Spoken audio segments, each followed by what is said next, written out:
This is Marco Reus. This is Shinji Kagawa. This is Nuri Shahin. Hello, this is Jadon Sancho. And you're listening to the Yellowwall podcast.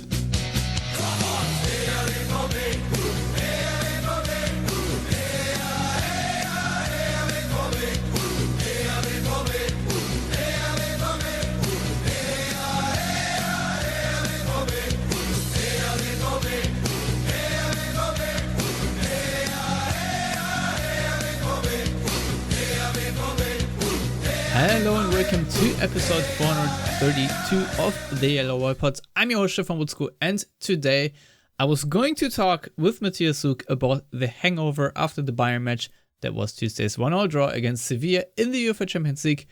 But sadly, Matthias did not make it because he had a fever on Thursday. So unfortunately, there's not that part of the podcast, but I did have a pre-recorded interview with Daniel Roßbach from Textilvergehen, the Union Berlin podcast, to preview Sunday's clash against the league leaders. And I'm thankful for that because it was a nice conversation. And it's almost an hour long. And I'm sure nobody is too sad if we're not talking about the 1-1 draw against Sevilla in too much detail, just because it wasn't the best game anyway. So, here is the interview with me and Daniel Roßbach. Enjoy!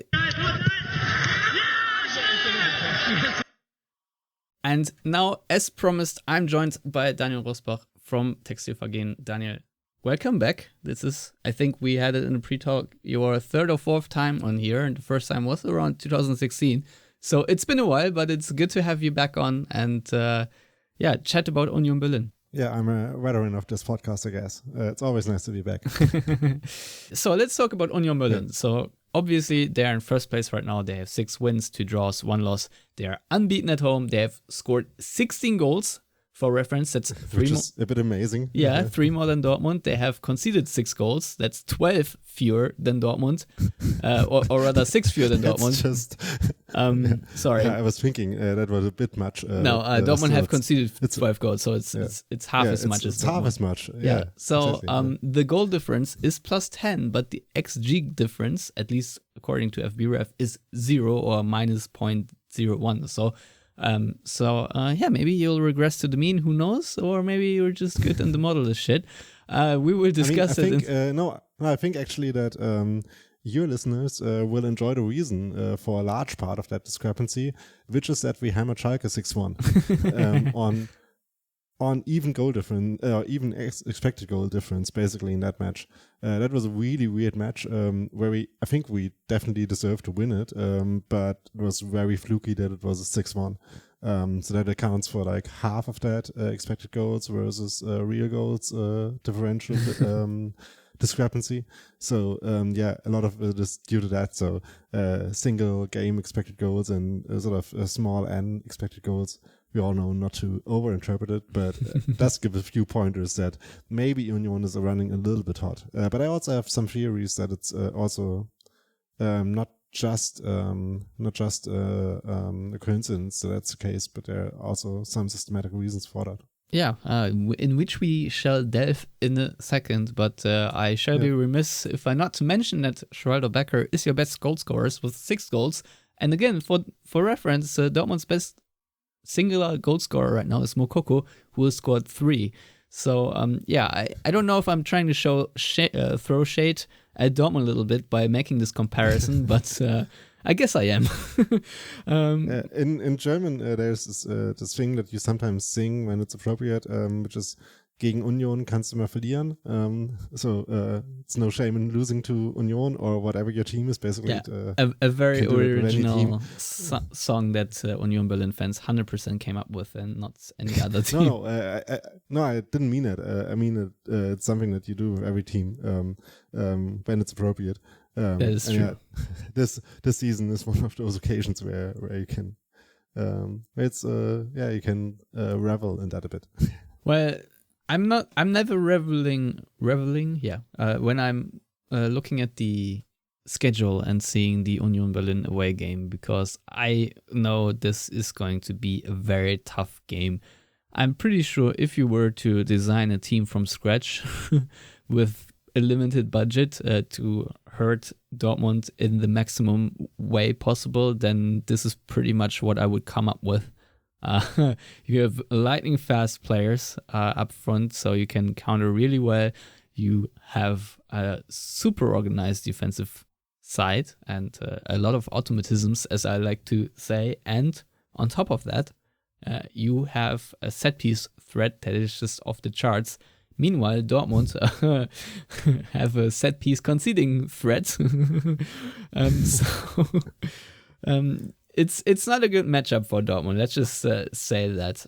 But obviously, I've seen Union Berlin play a couple of times here and there this season, but I've not really watched them intensely. I've seen, for example, the game against Bayern, where I said on Twitter after the game that in my book, Union Berlin were the better team, and then I got a million hate tweets by Bayern fans telling me that I should look at the stats. You getting hate tweets from Bayern fans, can't imagine that happening. Yeah, unprovoked this time, I swear.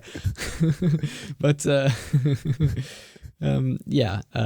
so this is why I invited you here, because I want to know more about the current league leaders, and since I know we have a big American audience, you may also talk about Jordan Pefok in a second, but obviously it is Super Sunday in the Bundesliga, because it's first against fourth in case of Union Berlin against Dortmund, and second with us third in case of Freiburg v Bayern. And I called it the semi-final for the championship. Yeah, why not? If we had playoffs, that would be the matchup right now, I think.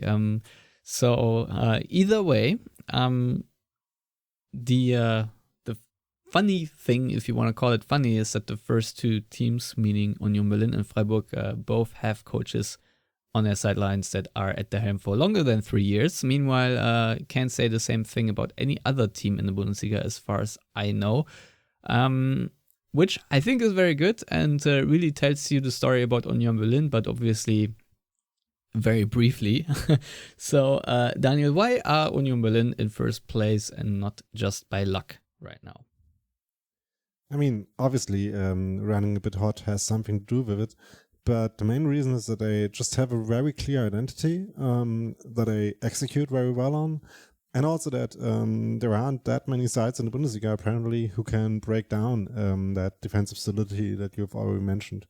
And also, I mean, that makes it sound a bit like I'm complaining about the state of the Bundesliga, which would be even less original than that song that I mentioned earlier.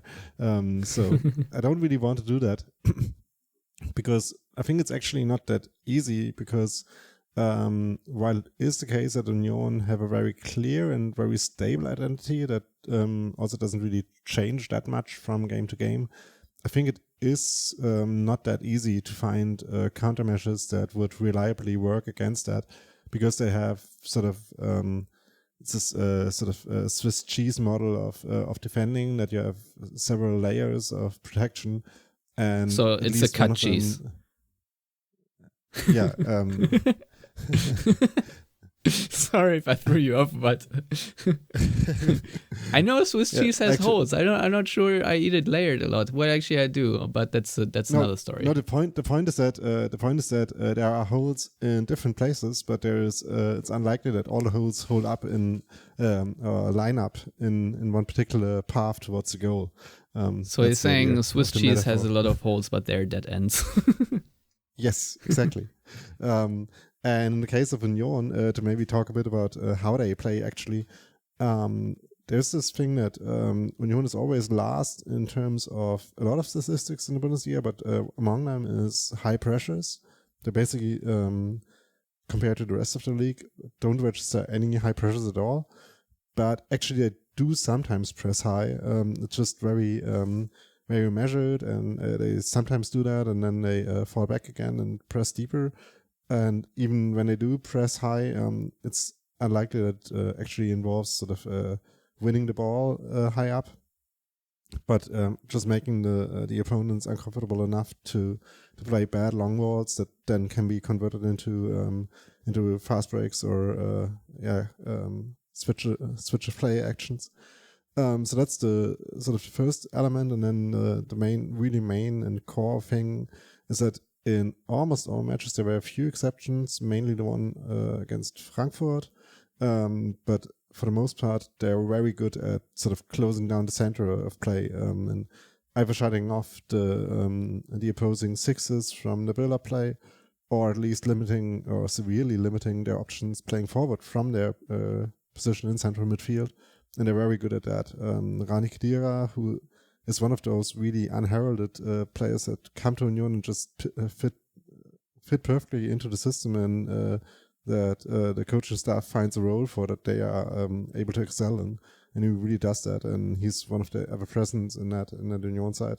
He does a lot of running, a lot of kind of low-key defending, but being really effective. And also there are a few different personnel options for the other sort of the 2-8 positions, but basically anyone who plays there also does all that running, closing down work very well. May I intersect real quick, because I'm very annoyed that Rani Khedira plays the number 6, the anchor, whatever you want to call it, in front of the defense, but he's wearing the number 8. It's very annoying to me already. It's like giving Sorgen Hazard number 10. Ugh. Yeah, and Morten Torsby, he wears number 2, but that's for good reasons. He's one of the 8s, so that's also a very uncharacteristic number. But in this case, that's to do with him being very active in terms of preventing us all dying in the global climate catastrophe. And his wearing number 2 is a nod to the 2-degree warming goal. So that's a good reason for an unsuitable number being worn in the Union midfield. He's one of the options there on those positions. Another is Andras Schäfer, who we may talk a bit about, but may also leave that topic out, and you can read it on the internet in the discourse about him. Oh right. I totally forgot that he was the player that had a photo up with a fascist dictator of Hungary, Viktor Orban. So congratulations on that kerfuffle. Yeah, I'm sure you're very pleased. It's weird. I'm really heartbroken is the thing, because we really loved him ever since he joined in January. And then there's Genki Haraguchi, who also does a really competent job there, and also Yannick Haberer, who's another one of those kind of unremarkable Bundesliga players who's I guess a bit of a higher tier of unremarkability than some previous players that joined Union, but who also just is really engaged in those midfield roles, who really, as he says, enjoys doing the dirty work in midfield. Yeah, and so that's the midfield part of the system. And even if that breaks down, we still have a really, really good penalty area defense that deals with a lot. And a good keeper in Frederik Renaud, which may surprise people who watch him at Schalke. That goalkeepers become much worse playing for Schalke is not a new thing. So I've counted correctly. So you have Schäfer, you have Haberer, Morten not even going to attempt it, and who was the other guy? Torsby, sure, and Haraguchi. So you have 4 or 5 options just for the 2 number 8 positions in central midfield, right? That is amazing. Some of them, I guess, could play also on the 6th position, but because Khedira played there basically every minute so far, that hasn't really come into play. That is extremely deep. Because Dortmund do not have much depth on there. They basically have to go through the season with 3 players right now. And that's only because 2 are injured or hardly available. So, goes to show that other teams are doing a better job with recruitment because they have the depth necessary to go through such a season. And especially this season, I think your team's depth and rotation and whatnot is very vital. And obviously the massive advantage that Union Berlin have is that when they rotate, when they change players, that their system is very interchangeable, or rather the players are, because the system works so well and everyone sort of understands their role, which is something Dortmund had in the past as well, which I enjoyed really a lot, especially in the Klopp years, obviously, where it almost didn't matter who played because it was pretty much always the same identity. It has gotten lost a little, but nevertheless, it's fair to say that the 3-5-2 you're playing is pretty much always similar, right? Maybe maybe the most change, I don't know. I'm just taking a guess here, but it's maybe down to the fullbacks that you play. Yeah, or but wingbacks. that also that's the position where there's the most rotation going on. Mostly because in between 3 players who are Trimmel, who plays on the right, Giesmann, who plays on the left, and Ryerson, who also is half American, but plays for Norway, who has played a lot more this season than he has in the last few years and can play on either side. So it's basically oftentimes him and one of the other 2 guys, and depending on which one of them is sort of more fit, Ryerson gets picked for one side or the other. But they also play kind of similar, all 3 of them.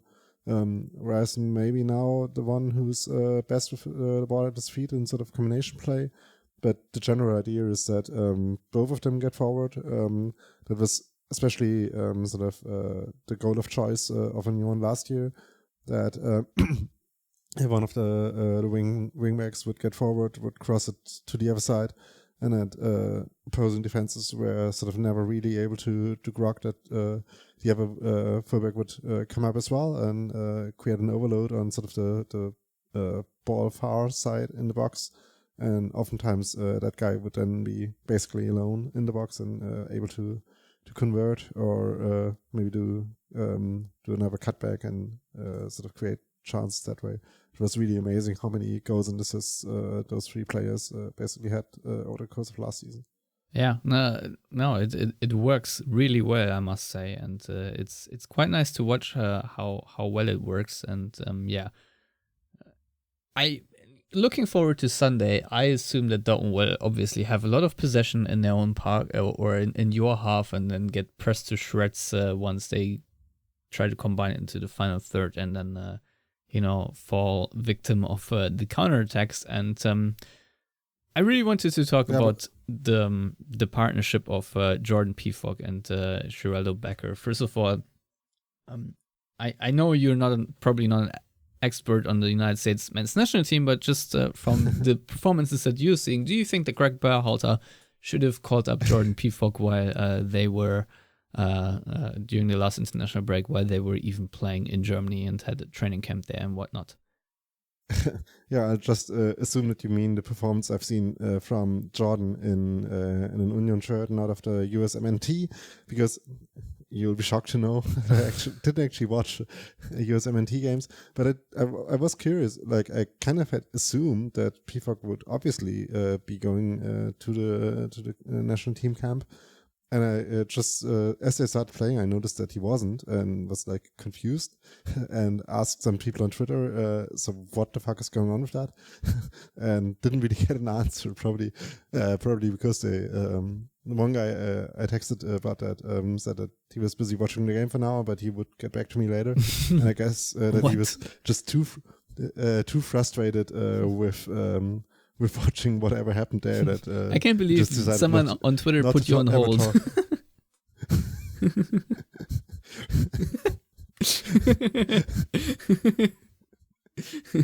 Yeah, I mean, watching the USMNT is busy and important work. I totally get it. It's so eventful. To be fair, I think he was actually like working the game, so I can. Fair enough. I have sympathy. Yeah. But it wasn't just some random dude. Anyways, so I mean, Pefok definitely works really well on that Union side. People may know or remember that we had Taiwo Avani playing up front last year, who or for the past 2 seasons, who was on loan and then bought from Liverpool. And he was fantastic. He was really endearing as well. He was really crowd favorite. He also had his sort of weaknesses in this game, which makes it not totally surprising that he is not setting the Premier League light world on fire right now, as far as I've followed.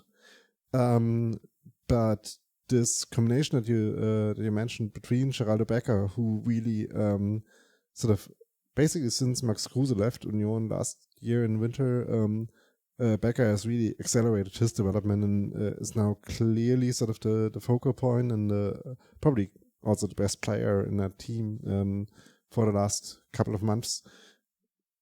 And he's kind of an easy player to play with for his secondary striker because he's so fast, also technically skilled, which also is something that developed in his time at Union. Part of that probably is due to confidence that has grown in him, but also I think there's some just like minutiary work on his technical ability that has progressed definitely, I think. And he just creates a lot of space and a lot of openings for his strike partners. In this case, Pifok, and Pifok or Jordan. The whole name thing was really confusing. He's a very sort of good classic striker. He's good in the air. He has holder play that is really good, or at least very functional. And that just they suit each other pretty well because Geraldo is someone who really benefits from good holder play because he has the speed and the ability to do something with those second balls. And Union's whole play is directed at getting forward quickly, directly. They play very, not just on counterattacks, but also from sort of build-up play. They tend to play pretty risky and direct passes and play very vertically. And that leads to good crosses in a lot of cases, like not just aimless crosses, but crosses that are played from sort of open positions for the crosser. And also, ideally in transition, which also means that the crossee is sort of the guy in the middle, is in an open position to convert those and isn't like in traffic all the time when he receives those crosses. And that's, I think, just basically a striker's dream to have free headers in the box that he can run onto, and especially a striker like Pifok. I think it's pretty much made for that, and that's I think why the chemistry between them is so good. And actually, last couple of games in Union didn't really get to enjoy much of their counter-attacking play because there were a few games where opponents didn't really allow them that. But I figure that the game against Dortmund could again be one where that strength really comes to the fore again. You mentioned the Bayern game. In that game, they had a couple of decent chances on the counter. I can imagine seeing that again in that game now. Yeah, I most certainly would, especially because Dortmund, I don't think will just sit back the entire time. I mean, Terzic possibly, from all the coaches that Dortmund had, is maybe the likeliest to even play that way. But it's just not in Dortmund's It would be DNA. victory in itself. It would be a victory in itself to see Dortmund sit back and sort of say to Union, let's see what you can do to hurt us. I guess I would screenshot data about that and frame it and sort of Yeah, a lot of framing going on. Testament to how far we've come there. Yeah, we actually talked about that. We definitely do have to frame those for and counting match day tables where Union just sits casually top of the Bundesliga. Yeah, as I heard, you're the only team that is yet to be toppled from the top of the Bundesliga table, since this is your very first lead in the league. And it's the sort of undeflowered. I was going to say dethroned, position. but whatever floats your boat. Fair enough. Now, obviously, I have to ask. We're recording this on Wednesday, and that means it is ahead of the return leg against Malmö, who obviously will visit the alte Försterei tomorrow. And that is one question I did have, because I don't know if you watched Dortmund against Sevilla or not. Probably, if you didn't, you didn't miss much. Briefly, but what if you watched it, what you could see is a very fatigued team. You know, in the intro I said the hangover after the Bayern game, and it sounded a little bit on your podcast Textilvergehen like a little bit of tiredness physically or mentally is sort of maybe creeping into this Union Berlin team, and maybe it is the slightest advantage, if I'm really holding on to straws at this point, that Dortmund could have, that you having to play on a Thursday versus Dortmund playing on a Tuesday could be of detriment to your team. Now, do you think this is going to be a factor for Union Berlin at the moment and going forward? Or is this a stupid question? Because of course it is. It is for everyone. I mean, I wouldn't say it's a stupid question, but I would agree with your last summary. Of course, it is an issue in that sort of all the teams that play in Europe, especially in that super condensed schedule now, have to deal with. But it is something that is sort of intriguing to me, because so far, Urs Fischer, I think, have we actually mentioned him by name? We definitely should have by now. Urs Fischer doesn't believe, apparently, in rotation too much. I think he's a big proponent of players having to have the fitness to do 2 matches a week. He said, or also 4 or 5 matches in a 2-week period. And of course, we had the interlull break a couple of weeks ago, so now we're sort of just right coming into the middle of that block of midweek fixtures, where you could feasibly say that they still had enough recovery time to sort of still get their first 11 on the pitch for large parts. They rotated a little bit against Stuttgart in a game that they didn't play brilliantly in, but in the end managed to win. But I could see that this Malmö game and the Dortmund game would be ones where you have to pay attention or pay tribute to the difference in rest, especially for the Dortmund game, because I think 2 days more recovery would make a significant difference. So I could see maybe either rotating the side a bit more for the Malmö match and sort of going back to the standard first 11 for the Dortmund game. But also that would be tricky to do, because the Malmö match, the Malmö return match, would be one where Union can basically secure staying in Europe in some shape or form over the winter. If we would win, we would be sure to finish at least third in the group and thereby qualify for at least the Conference League. And also, if we would win, there would be a really good chance to stay in the Europa League. So that's also an important game, and so I'm not sure if I had to prioritize one of them, the Dortmund game or the Malmö game, which one I would pick. So I think it is a hard decision for Fischer to make. Well, I would, from experience, would say it's actually a very easy thing. You need to prioritize the Bundesliga because you are in a position, even though maybe you don't want to hear it, to win it, because you have the ingredients. Maybe you don't have the individual quality, but that is not as important as having a functioning team and having a very organized defense. I think this is sort of the rock of a foundation which you can make a Bundesliga winning run with. Now, obviously, you need FC Bayern first and foremost to slip over 1 million banana peels in the meantime. But I heard that they don't have any strikers and haven't had for years. So maybe that will happen.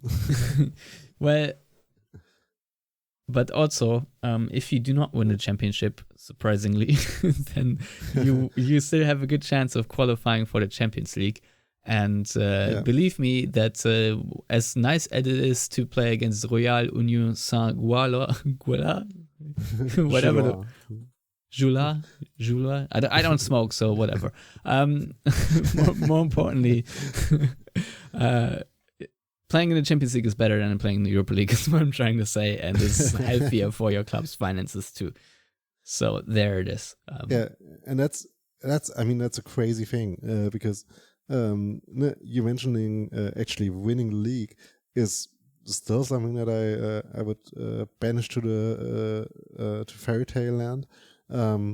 but we have to face it, like, being a few points up now, and having that stability and that performance level that we've shown, there is a possibility, a real possibility, of qualifying for the Champions League, especially since last year we were only a win against Fürth away from getting there already, which is just like mind-blowingly crazy. Like, I mean, that result last year and just being in that position at all is just insane. Like, I can't begin to explain to you how stupid and stupefying that prospect is. Yeah, no, it is amazing because I like the development of the Bundesliga. Just think about it. If both Dortmund and Bayern lose this weekend against Freiburg and Union Berlin, which is not unlikely, both, at least I think it's unlikely, but it's conceivable. Yeah, it is conceivable. Yeah, it is in the realm of possibility. I've like combined the odds and can tell you exactly what the percentages are. However, that Bayern lose against Freiburg is not inconceivable, and that Dortmund lose in Berlin is also not inconceivable. So that means you would actually happened. Yeah, it has happened in the past. So you would have a 7-point advantage over both these teams, which already would be a very nice cushion on considering that both teams more or less struggle a little bit here and there. And I'm pretty sure the World Cup and the ensuing Rückrunde is a complete wild card as well. So I don't know how many players you will have playing at that tournament, but the fewer you have, the better it is for you. So delete that part about PFOC from the earlier discussion in the podcast, if you may. I'm sure Greg Berhalter is a consistent listener, because he totally followed my advice and not called up Gio Reyna, because that way Gio Reyna retained his health and did not miss the Bayern game or whatnot. Yeah, that's actually, I was following that and just like felt your pain with that one. Well, you see, I had a bit of a meltdown on Twitter when he was called up. And I deleted my tweets because I was being made aware that at least Gio Reyna does not have to travel across the Atlantic twice, because he was in fact playing in Germany and Spain. But nevertheless, he did pick up an injury, even though I was assured by USMNT experts that the USMNT medical staff is so professional that something like another injury would never in a million years happen, and yet here we are. Yeah, but I think you mentioned in your previous episode that Gio Reyna could get injured crossing the car park as well. So yeah, I mean, I like the guy. I like his play, but he does seem to have issues there. Yeah, but anyways, back to the point. I think I would be really interested in knowing how they talk about their aims for the season internally. It's a bit of a meme that Union still only aims for staying in the league and not getting relegated, and which it's a meme based in fact, because I think that really is still their top priority, but it would and that doesn't really change even with that fantastic start that we had. But on some level, of course, they're also professional sports people and want to achieve the maximum that they can possibly achieve. And I really wonder, like, I can't imagine that they seriously sort of have Jamie Vardy posters up all over the dressing room, or Christian Fuchs. But it would surprise me if they wouldn't sort of try to improve on what they achieved last year, and it's also interesting how that sort of as we started talking about shapes sort of the priority for the games. In some of the European games last year or even this season, you did see that there was some more experimental rotation. We have the guy called Timotheus Puchac, who we also call Euro-Uhu, because his name Puchac means owl in German. It means owl in Polish. I was going to say, wait. Sorry. In Polish, obviously. So, and he, I think he hasn't actually played ever in the Bundesliga, or almost never, and only in European matches in the 2 years that he's been at Union. So that's one part where you can maybe see that kind of prioritization is in fact going on. And also the European games are such a different rhythm for Union right now that it's maybe not sort of the same challenge, and that you maybe sort of can have slightly different teams for them. Yeah. For example, guys that we haven't mentioned yet are Jamie Leveling and Tim Skarke, who are also new signings for Union. And I could see them, for example, having a big impact in the European game, and maybe not so much in the Dortmund game. Although they could also be options to sort of keep that counter-attacking threat alive. Yeah, I was gonna ask about how your European campaign and your performances in the Europa League I juxtaposed against the Bundesliga performances, because you're obviously not on top of your group, and I think every game so far only had one goal in it, and either you won 1-0 or you lost 1-0. How is that going, and what are maybe the learnings or the things you learn about Union Berlin in Europe, and how they fare there? Yeah, I think the Union Derby against Royal Union Saint-Gilloise, that was really just a bad day at the office on the first European night at the Alte Försterei. And that was just a bad game. We still could have won it, just missed chances, allowed a couple of counterattacks from them. They basically played the kind of sitting back and counterattacking style that we are used to applying ourselves. And we could still have won that, or at least sort of not lost it. But just was a bad game, especially in the first half. The Braga game, Braga is a very established European side. They're accomplished, they're technically gifted. And they're top of the league in Portugal? No, they're third, sorry. At least at some point they were, I think. And Union basically, I think in my mind, was clearly the better team in that game. Just didn't score again. Missed a few really good chances and conceded a stupid goal in sort of 3 levels of stupidity in that goal. So I would also chalk that up as a sort of an unfortunate loss. And then as opposed to that, the Malmö win, which was overshadowed by stupidity of another kind. That was maybe a bit more on the fortunate side for Union, because especially in the first half, nothing much happened there. Malmö, I think, had a better chances, but didn't really threaten in the end. And then Union went down to 10 men, but still got one of those kind of counter-attacking goals where Robin Knoche showed his absolute fucking class with a really brilliant assist from the back line. And Geraldo scored. And then nothing much happened after that in the game. So I think we're in that group. The sort of differences in quality aren't that great. That there would be a huge sort of gulf between the teams, and basically every game can sort of unfold in its own dynamic and randomness. So I think everything is possible in that group still. Yeah, well, it wouldn't surprise me if Malmö, who now don't have any points yet, if they would sort of be a bit down on the others, but the others would basically all finish on level points, and I don't know, the UEFA would sort of cast dice as to who goes through.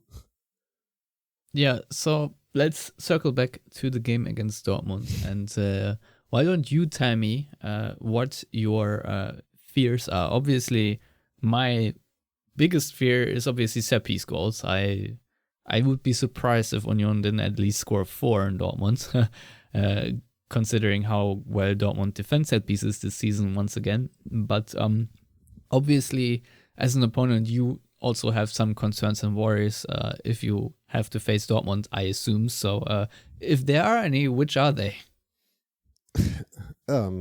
there are 11 positions on the pitch where Dortmund has the better individual players than Union.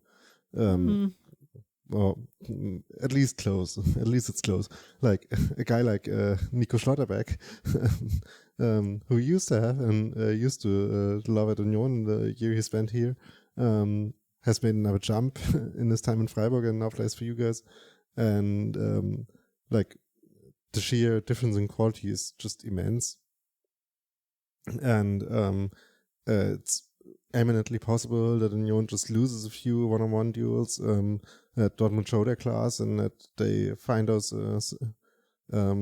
levers to break down Union's defense and just score. And like it's not a coincidence that while Union has been winning some of the games at alte Försterei, Dortmund has also hammered them at home on various occasions. I think Union does have or has progressed from the side that lost 5-0 in Dortmund a few years ago, but sort of results on that sort of end of the spectrum are still very much within play. It's a bit hard to name specific scenarios because I think those differences in just individual brilliance can occur in very in numerous ways on the pitch. And Union, we mentioned the whole fatigue side. The bare necessity for Union to play successfully against a side like Dortmund is sort of bringing that absolute intensity. And if for whatever reason they aren't able to do that and are just a bit too far away from the Dortmund's build-up, if they just don't get to be as aggressive as they want to be, just because they are a few steps too far away from the duels in defense, then it's very easy to see that pressure sort of not finding its target and Dortmund scoring, and just it's also always possible to kind of run away with a game like that for a side like Dortmund against a side like Union. I guess, but we'll see. I'm not very optimistic about this game, but maybe Dortmund surprises me. I know that they can dig deep as well if they have to. And last season they actually won 3-0 away to Union Berlin, which I think was the first win for Dortmund at the alte Försterei. And actually a game where Union Berlin were very harmless and Dortmund surprisingly efficient in front of goal and surprisingly dominant. And that felt a very one-sided affair, even though obviously it was not the most spectacular game, but nevertheless, as a Dortmund fan, that was pretty much everything you could hope for in the game against Union Berlin. So I don't know if this repeats itself or not, but there's certainly always the hope that Dortmund's individual quality, if nothing else, makes a difference. But obviously, right now, Dortmund do not have the luxury of a lot of automatisms or routines or anything in their game where you would that would suggest that they have a systematic advantage against anybody, which is a bit of a shame. Maybe they can build toward that in the future, but I'm not sure how sustainable it is, considering that you need healthy players for that.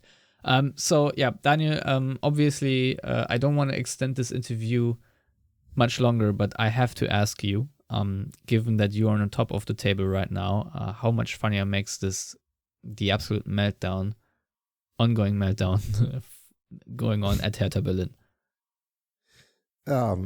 Actually, we're past the funny period. Well, that's you. I'm still laughing, to be honest. I mean, you can't deny it. Sometimes it's funny. Christoph Biermann, who's one of the really good German soccer journalists, made a good joke about that by saying that, you could argue that 350 million is a bit much, but in the end, it was a very good investment in a marketing campaign for 50+1. And that's kind of the case. And I'm right now a bit torn because when I look at sort of Hertha people, they seem to be strangely optimistic about the state of their club. And in some way, I think they're just completely delusional and aren't recognizing it what a catastrophe sort of selling out to Windhorst and the catastrophic nature of his investment has been. But also they have a point in that Windhorst can't really do much to further hurt the club. And I mean, it can always get worse in terms of money, I guess. You could always get worse investors. As a look around the football landscape shows, can always get worse. But also, like, they have nothing to lose then other than their chains, so to say. Looking for a bright spot on the Charlottenburg skies. I mean, for what it's worth, I can understand optimism in the Hertha fan camp just because the team is playing much better this season than last season. So from that standpoint, I understand that they might be a little bit happier this time around. I also don't trust their team because I see that they play better. I see that they should have good players, but somehow I don't trust them to sort of weather them not getting any results really yet with that better play. Well, they got a 2-0 draw against Freiburg and were one goalkeeping mistake away from winning that game. So that was a positive sign, but I would count that as a positive if I'm honest. It's just a feeling that I have that I'm not sure that will last and continue to grow. But they should have the potential to be much better than they are. Well, yeah, obviously, but that's just Bundesliga for you. Daniel, thank you so much for coming on. Would be a fun game to play. How many sides you could apply that sentence I just said to. I think I would set the over-under at 10. Probably. I mean, you can start with Dortmund. I think they're underperforming. Then you obviously have Bremen, you have Cologne, you have Hamburg. I don't know if you want to mention Frankfurt and Gladbach. There are so many teams. You can even lump in Kaiserslautern or an Essen or something like that. There are a lot of teams that should be doing much, much better than they are. So there's that. But, just off the top of my head, there are a lot of clubs that should be doing much better than they are. And it's a bit of a shame, to be honest. Yeah. I mean, in a narrower sense, just applied to the Bundesliga in sort of sporting terms right now. Like, so I was thinking more of your Leipzig's, I guess also them. But also Wolfsburg, Leverkusen, all the plastic clubs for some reason are really disappointing seasons.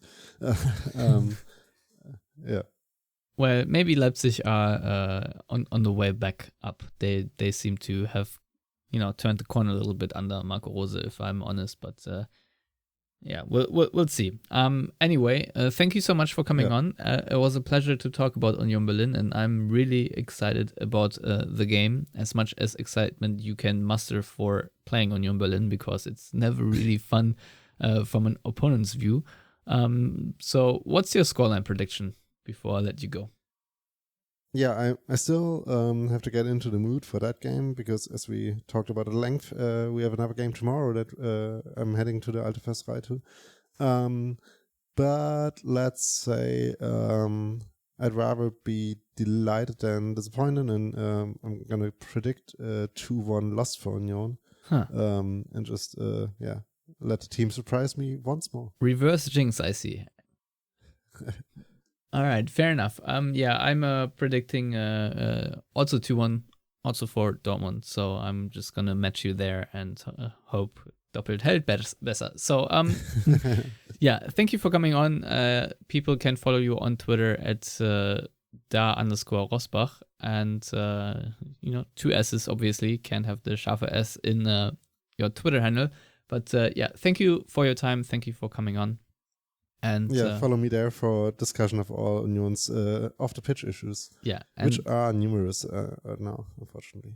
Yeah, you can also, if you're German or can understand German, you can listen to the Textilvergehen podcast, which obviously has been a staple among German football podcasts for a very long time. And, I can always recommend that. I may have mentioned it before when I was on here. We have one episode in English, which I think was something like episode 304. The fuck out of here with your one episodes, English episode. That no one's listening to that. But I think there's an English Union Berlin podcast too, isn't there? State of the Union. Yeah, it's no, that's our daily blog format, which is for the most part in German. Although some people criticize me for using too many English phrases in it.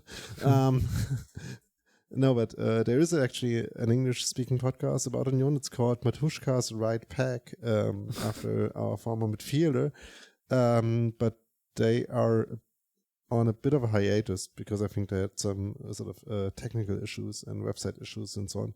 But I have done a few episodes, where you can sink your teeth into. And I think Man in Blazers recently did a podcast special on Union, so there's some English-speaking Union content out there for you to sort of get to know the club a bit more. All right, very nice. Once again, thank you very much for coming on. And that is it for this week. We will be back with another episode after the Union Berlin game. And I think it's in the DFB Pokal. I'm not entirely sure of another Champions League route. One or the other, but we'll discuss it. So as always, everyone out there, thank you for listening. Until next time, goodbye.